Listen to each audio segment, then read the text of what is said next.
الحمد لله رب العالمين، والصلاة والسلام على سيد الأنبياء والمرسلين وخاتم النبيين سيدنا محمد وآله وصحبه أجمعين، ومن تبعهم بإحسان ودعا بدعوتهم إلى يوم الدين. أما بعد، عن معاذ بن جبل رضي الله عنه قال: قال النبي صلى الله عليه وسلم: يا معاذ، أتدري ما حق الله على العباد؟ قال: الله ورسوله أعلم. قال: أن يعبدوه ولا يشركوا به شيئا. أتدري ما حقهم على الله؟ قال: الله ورسوله أعلم. قال: ألا يعذبهم، أو كما قال عليه الصلاة والسلام. رواه البخاری. محترم بزرگوں، دوستوں اور دینی بھائیوں، ابھی میں نے آپ حضرات کے سامنے بخاری شریف کی ایک حدیث پڑھی ہے. اس حدیث کے راوی ہیں حضرت معاذ بن جبل رضی اللہ عنہ. یہ بہت مشہور صحابی ہیں اور حضور پاک صلی اللہ علیہ وسلم ان سے بڑی محبت فرماتے تھے.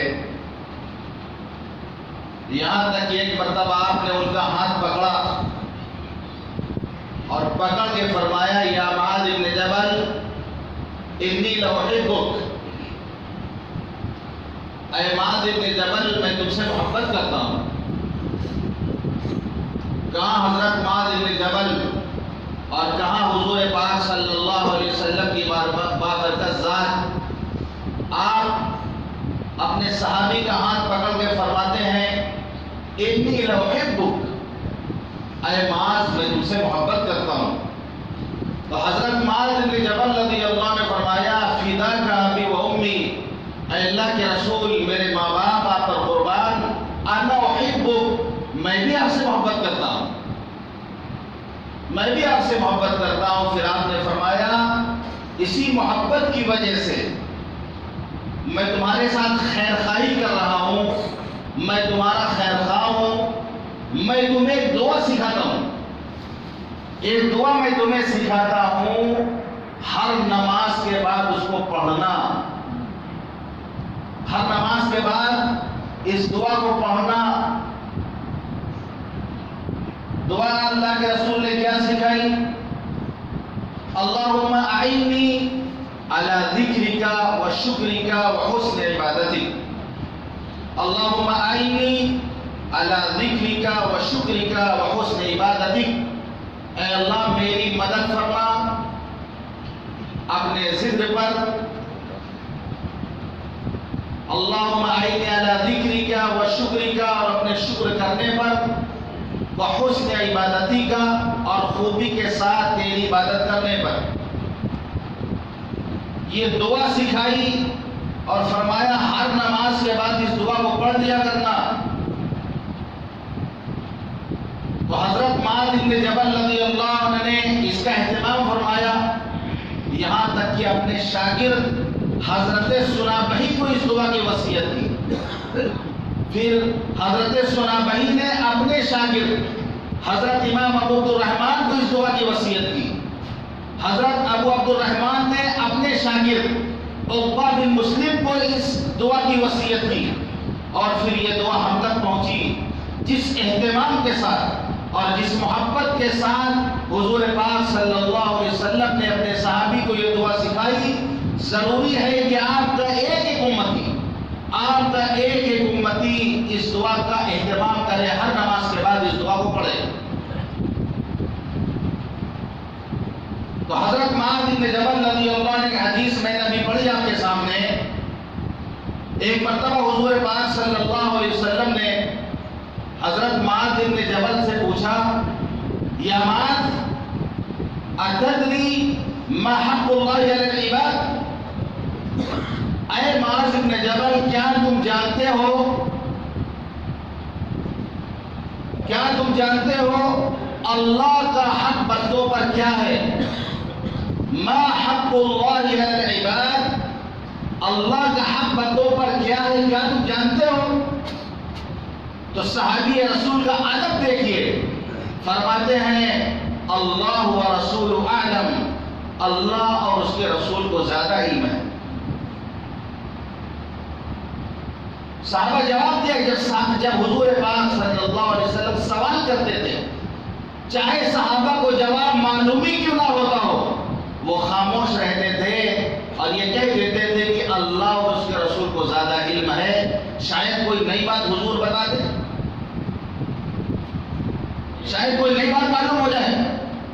تو آپ نے فرمایا اللہ کا حق بندوں پر یہ ہے ان یعبدوہ ولا یشرکوا بہ شیئا، کہ بندے اس کی عبادت کریں اور اس کے ساتھ کسی کو شریک نہ کریں۔ یہ اللہ کا بندوں پر حق ہے کہ اللہ کی عبادت کریں، اس کے ساتھ کسی کو شریک نہ کریں، کیونکہ شرک ایسا گناہ ہے جو اللہ معاف نہیں کرتا۔ ان اللہ لا یغفر ان یشرک بہ ویغفر ما دون ذلک لمن یشاء، اللہ شرک کو معاف نہیں کرتا، اس کے علاوہ اور جو گناہ ہے اللہ چاہے گا تو معاف کر دے گا، لیکن اللہ کے یہاں شرک کی معافی نہیں ہے۔ آج شرک، کفر، اللہ سے سرکشی، اللہ سے بغاوت، اللہ تعالیٰ کی ناشکری، یہ عام ہوتی جا رہی ہے۔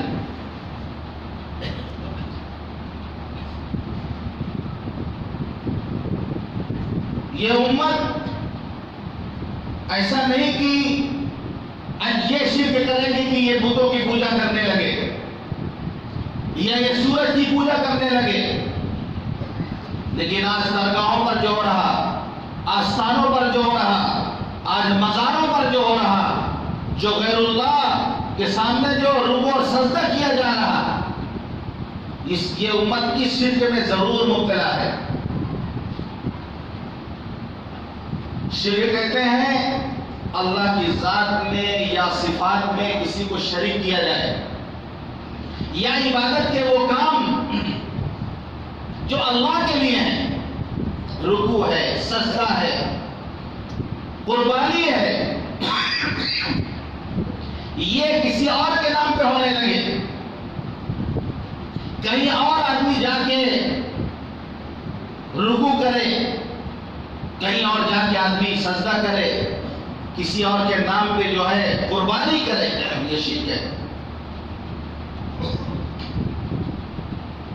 لوگ جان بوجھ کر یا غیر شعوری طور پر مبتلا ہو رہے ہیں شرک میں۔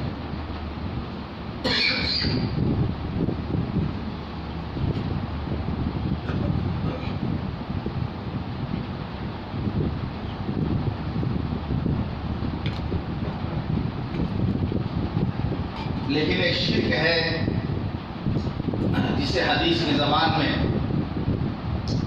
اور حضور پاک صلی اللہ علیہ وسلم نے فرمایا شرک اصغر، کہیں پہ فرمایا شرک خفی۔ یہ ایسا شرک ہے کہ اس میں بہت لوگ مبتلا ہیں۔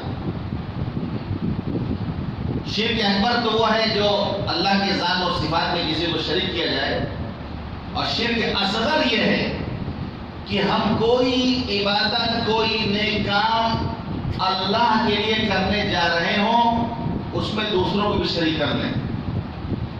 دوسروں کو شریک کرنے کا مطلب اتنا اس کو بتائیں لوگوں کو، اتنا اس کو عام کریں اپنی واہواہی کے لیے، اپنی تعریف کے لیے، سارے لوگ جان جائیں کہ یہ آدمی یہ والا عبادت کا کام کر رہا ہے یا یہ نیک کام کرنے جا رہا، جس کو شرک اصغر کہا گیا ہے۔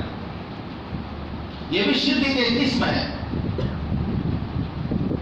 آپ نے فرمایا من صلی یرائی فقد اشرک، جس نے دکھاوے کے لیے نماز پڑھی اس نے شرک کیا۔ من صام یرائی فقد اشرک، جس نے دکھاوے کے لیے روزہ رکھا اس نے شرک کیا۔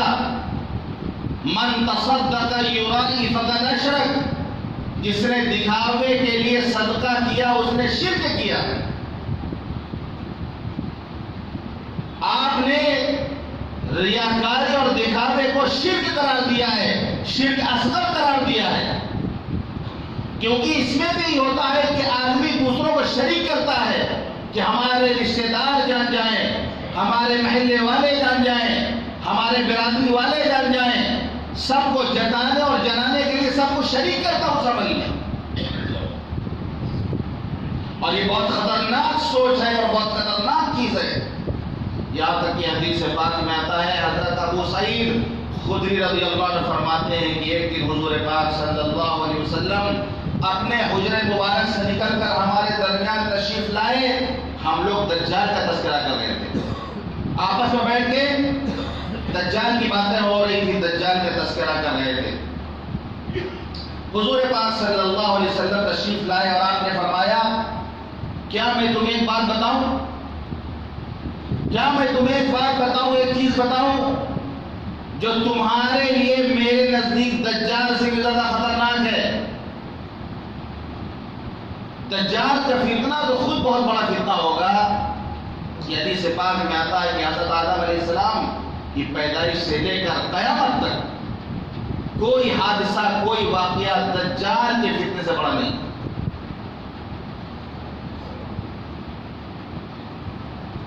جب وہ ظاہر ہوگا اس کے پاس ایک چیز جنت نام کی ہوگی، دوزخ کے نام کی چیز ہوگی، جو چیز جنت ہوگی وہ حقیقت میں دوزخ ہوگی، اور ایسی چیزیں دکھائے گا، بادل کو کہے گا پانی برساؤ بس بارش ہونے لگے گی، زمین سے کہے گا غلہ اگو تو غلہ اگنے لگے گا، آدمی کو دو ٹکڑے کر کے کہے گا زندہ ہو جاؤ زندہ ہو جائے گا، لوگ اس پر ایمان لے آئیں گے۔ لیکن جو حضور پاک صلی اللہ علیہ وسلم کے سچے پکے امتی ہوں گے وہ کہیں گے کہ نہیں تو دجال اور کذاب ہے، میرے نبی نے بتایا تھا، اس پر ایمان نہیں لائیں گے۔ حدیث پاک میں آتا ہے جو ہر جمعے کو سورہ کہف کی تلاوت کرے وہ دجال کی فتنے سے محفوظ رہے گا۔ جو سورہ کہف 15واں پارے میں ہے یہ اور 16 پارے میں آگے ختم ہوتی ہے، جو سورہ کہف کی تلاوت کرے گا وہ دجال کے فتنے سے محفوظ رہے گا۔ اور ایک روایت میں ہے جو سورہ کہف کی تلاوت جمعہ کے دن کرے گا ایک اگلے جمعہ تک یہ اس کے لیے نور ہوگا کہ اگر دجال کا فتنہ بھی آئے گا تو اس سے بچ جائے گا۔ تو ہم اہتمام کریں سورہ کہف پڑھنے کا جمعہ کے دن کا مسئلہ۔ لیکن آپ فرمان ہے کہ میں تمہیں ایسی چیز بتاتا ہوں جو دجال سے بھی زیادہ خطرناک ہے۔ صحابہ نے عرض کیا اللہ کے رسول ضرور بتلا دیجیے۔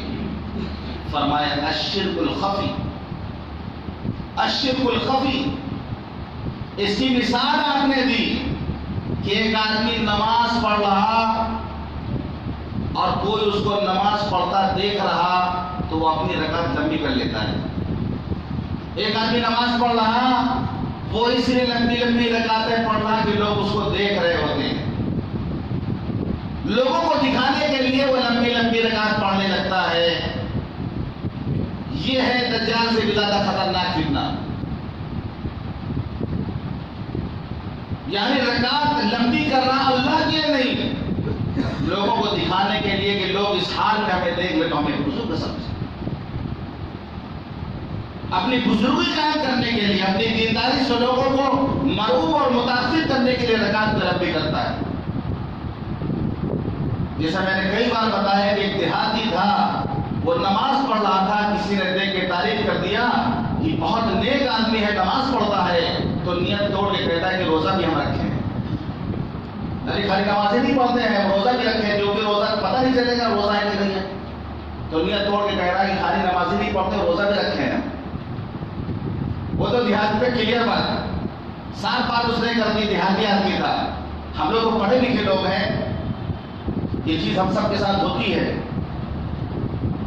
ایک شیخ سعدی رحمۃ اللہ علیہ نے اپنی کتاب غالباً گلستہ یا بوستہ میں ایک واقعہ لکھا کہ ایک آدمی بادشاہ کا مہمان بنا, وہاں دسترخوان لگا, کھانا تھوڑا کھایا, اور نماز کا وقت آیا تو لمبی لمبی رکعت نماز اس نے پڑھی تاکہ بادشاہ متاثر ہو, وزراء متاثر ہو, اہل دربار متاثر ہو جائے کہ بڑا نیک آدمی ہے, بزرگ آدمی ہے. واپس گھر آیا, بیٹے سے کہا دسترخوان لگا, بہت بھوک لگی ہے. بیٹے نے کہا کہ ابا آپ تو بادشاہ کے مہمان تھے, کہ بھوک کیسی؟ کہنے لگے بیٹا پہلے بار دکھانے کے لیے تھوڑا کھانا کھایا ہے تاکہ لوگ متاثر ہوں. تو بیٹے نے کہا ابو جا نماز بچھا کے نماز بھی دوہرا لیجیے. وہ بھی دکھائی بھی آپ نے پڑھی ہوگی وہاں پر, خالی کھانا ہی ہو رہا ہے, نماز بھی دوہرائی آپ. تو فرمایا آپ نے دجال سے بھی زیادہ خطرناک چیز ہے یہ کہ آدمی نماز پڑھ رہا, رکعت کو اس لیے لمبی کر لیتا ہے کہ لوگ اس کو دیکھ رہے ہوتے ہیں.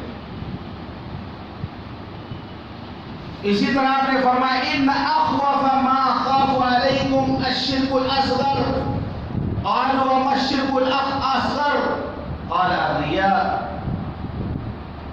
آپ نے صحابہ کرام سے فرمایا مجھے تم پر جو سب سے زیادہ کس بات کا ڈر ہے, سب سے زیادہ کس بات کا خوف ہے, وہ ہے شرک اصغر. صحابہ نے عرض کیا اللہ کے رسول شرک اصغر کیا ہوتا ہے؟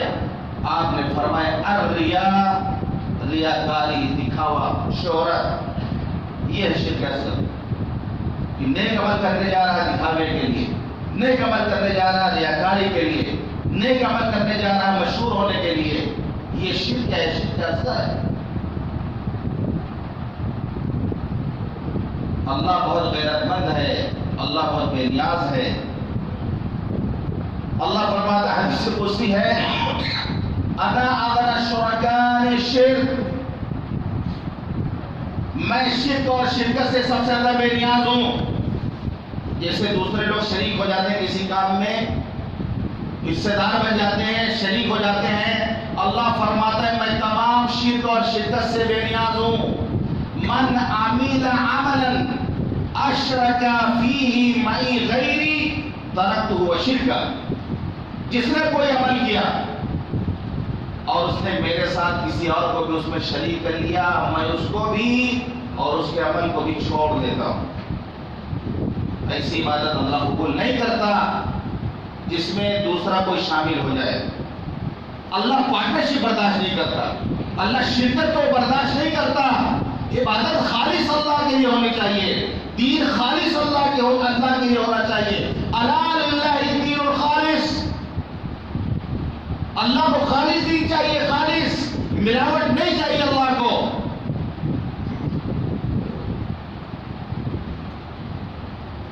اور اگر کوئی ملاوٹ والا اور ایسی عبادت کرے گا جس میں دوسروں کو شریک کرے گا تو کل قیامت کے دن کیا ہوگا؟ حدیث پاک میں آتا ہے کہ جب قیامت, اللہ قیامت کے دن لوگوں کو جمع کرے گا, تمام اولین و آخرین کو جمع کرے گا. جب قیامت قائم ہوگی, جس کے آنے میں کوئی شک نہیں ہے, جس کے آنے میں کوئی شک نہیں ہے, ایک اعلان کرنے والا اعلان کرے گا جس نے کوئی نیک عمل اللہ کے لیے کیا ہو اور دوسروں کو بھی اس میں شریک کر لیا ہو. جس نے کوئی عمل اللہ کے لیے, مثال کے طور پر نماز ہم پڑھ رہے تو اللہ ہی کے لیے آتے ہیں, ایسا نہیں غیر اللہ کے لیے ہم آ رہے ہیں. ہم جو نیک عمل کرتے ہیں اللہ ہی کے لیے کرتے ہیں. فرمایا جس نے, وہ منادی اعلان کرے گا جس نے کوئی نیک عمل اللہ کے لیے کیا ہو اور اس میں دوسروں کو بھی شریک کر لیا ہو, دوسروں کو بھی شریک کر لیا ہو, تو وہ جان کے اس کا بدلہ دوسروں سے لے لے, کیونکہ اللہ تمام شرکا سے بے نیاز ہے. اللہ اس کا بدلہ نہیں دے گا. جن کو شامل کیا ہے ان سے جا کے بدلہ لے لے. انسان جو ہے نیکی کا وہاں پہ محتاج ہوگا, جہاں نہ پیسہ چلے گا نہ درہم و دینار چلے گا. انسان خود جو ہے پریشان ہوگا, نفسی کا عالم ہوگا. اس وقت اعلان کرنے والا کہے گا جس کو دکھانے کے لیے تم نے یہ نیک عمل کیا تھا, جاؤ اس سے بدلہ لینے جا. کتنا پچھتاوا ہوگا. کتنا افسوس ہوگا کہ نیکی بھی کیا ثواب بھی ہاتھ نہیں آیا، نیک عمل بھی کیا ملا بھی کچھ نہیں۔ تو ہم اپنے آپ کو دیکھیں، اپنی نیت کو ٹٹولیں۔ جماعت میں سکھایا جاتا ہے اخلاص نیت میں، نیک عمل کرنے سے پہلے اپنے نیت کو ٹٹولو، کس کے لیے کرنے جا رہے ہو، پھر بیچ میں بھی نیت کرو کہ کس کے لیے کر رہے ہو، اور عمل کرنے کے بعد پھر دیکھو نیت کرو کہ کس کے لیے تم نے یہ عمل کیا ہے۔ یہ ایسے کہ اتنی آسانی سے نہیں ہوگا، اس کے لیے مجاہدہ، اس کے لیے مشق ہے کہ ہم جب عمل کرنے جا رہے ہوں وَاعْبُدُوا اللَّهَ مُخْلِصِينَ لَهُ الدِّينَ، اخلاص کے ساتھ مخلص بن کر اللہ کی عبادت کرو۔ نماز کے لیے نیت باندھنے سے پہلے ایک سیکنڈ کے لیے رکو، کس کے لیے نماز پڑھنے جا رہے ہیں، کس کے لیے ہم نماز پڑھنے جا رہے ہیں، اللہ کے لیے پڑھنے جا رہے ہیں۔ نماز پڑھنے کے بعد سوچو کس کے لیے ہم نے نماز پڑھی، دکھاوا تو نہیں آیا، ریاکاری تو نہیں آئی۔ تو حدیث میں جو بتایا گیا کہ اگر وہ نیک عمل کرے گا دکھاوے کے لیے تو کل قیامت کے دن کہہ دیا جا کے جس کے لیے تم نے کیا اس سے جا کے بدلے۔ تو بہت سے لوگوں کا مزاج ہوتا ہے کہ وہ چاہتے ہیں کہ ہم کوئی اچھا عمل کرنے جائیں پورا محلہ جان جائے۔ ہمارے معاشرے میں ایسے بہت لوگ ہیں جو ہر کام دکھاوے کے لیے کرتے ہیں، عمرہ کر رہے ہیں، حج کر رہے ہیں، دیکھ پہ دیکھ چڑھا رہے ہیں، دیکھ پہ دیکھ۔ ارے عبادت کرنے جا رہے ہو، اللہ کے لیے حج کرنے عمرہ کرنے جا رہے ہو، کہنے لگے ارے نماز تو اللہ کے لیے پڑھ ہی رہے ہیں، اب کا حج عمرہ سب اللہ کے لیے کرے، کیا کچھ دکھاوے کے لیے ہونا چاہیے؟ ارے کچھ لوگوں کو بھی پتا چلے کہ ہم حج کرنے جا رہے ہیں، عمرہ کرنے جا رہے ہیں۔ بہت سے لوگ ایسے ہیں جو اس فتنے میں مبتلا ہیں صرف مشہور ہونے کے لیے۔ حدیث پاک میں آتا ہے من سمع سمع اللہ ومن یرائی اللہ بہ، جو مشہور ہونے کے لیے، سنانے کے لیے، دکھاوے کے لیے عمل کرے گا اللہ اس کو مشہور کرے گا۔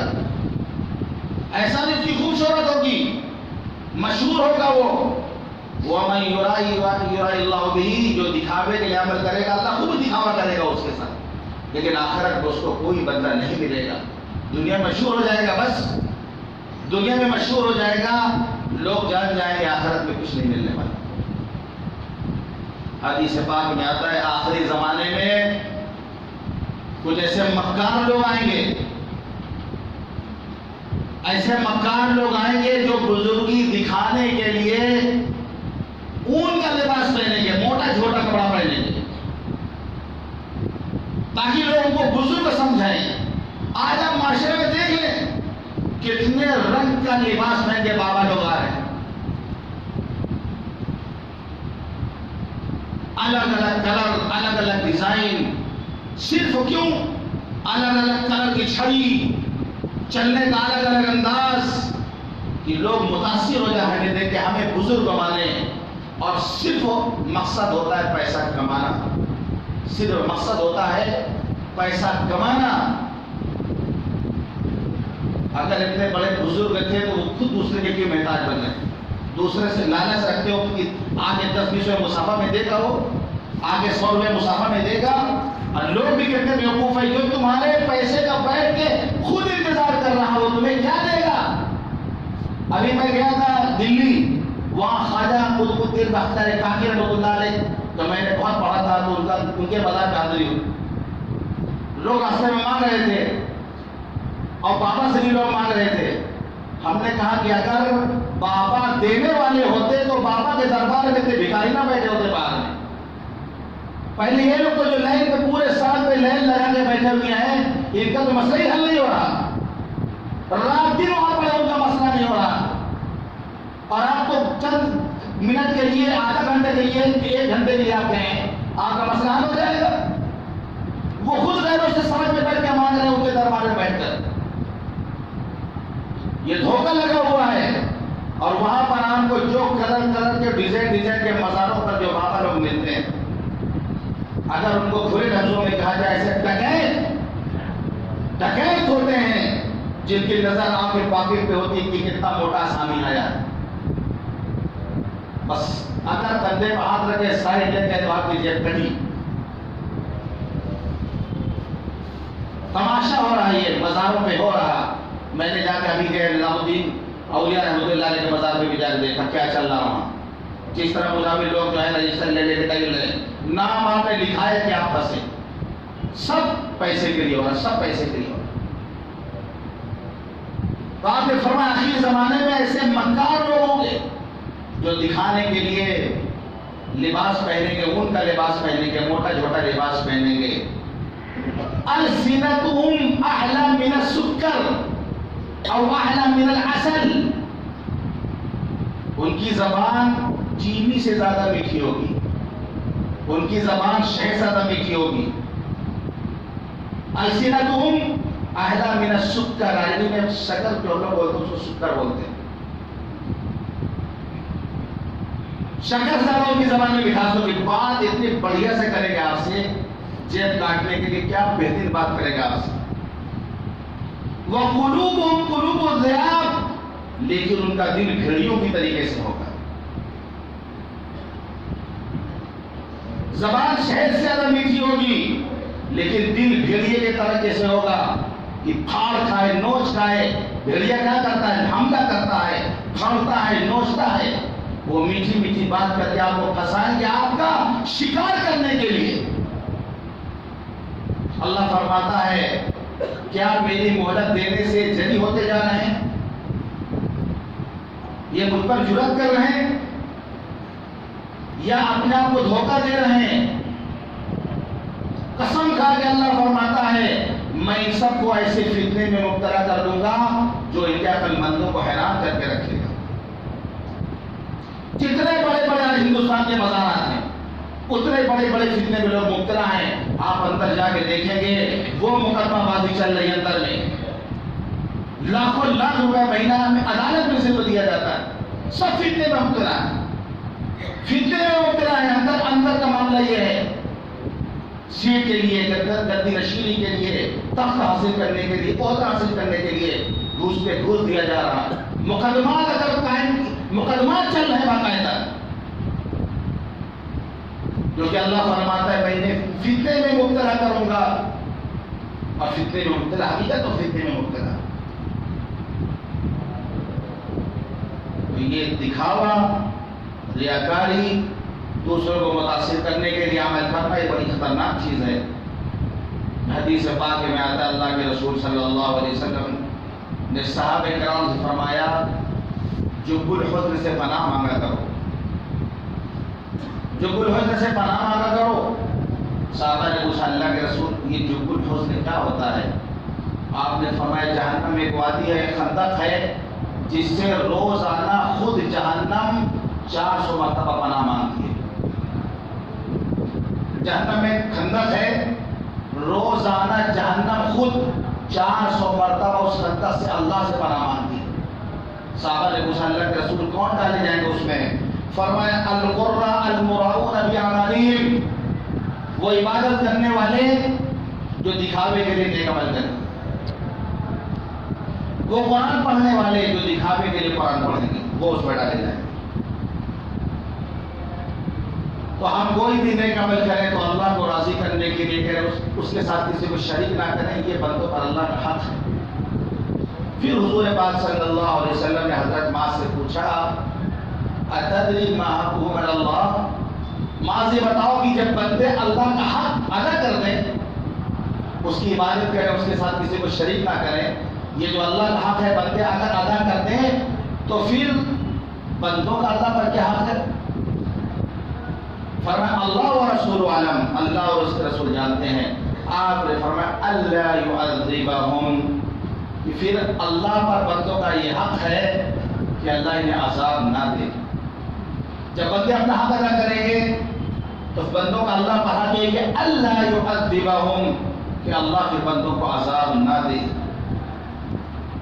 اگر اللہ کی طرف سے پکڑ آ رہی ہے، اگر عذاب آ رہا تو سمجھ لیجئے کہ بندے حقوق اللہ میں کوتاہی کر رہے ہیں. جیسے ابھی دیکھ لیں آپ وائرس پھیلا ہوا ہے، کورونا وائرس.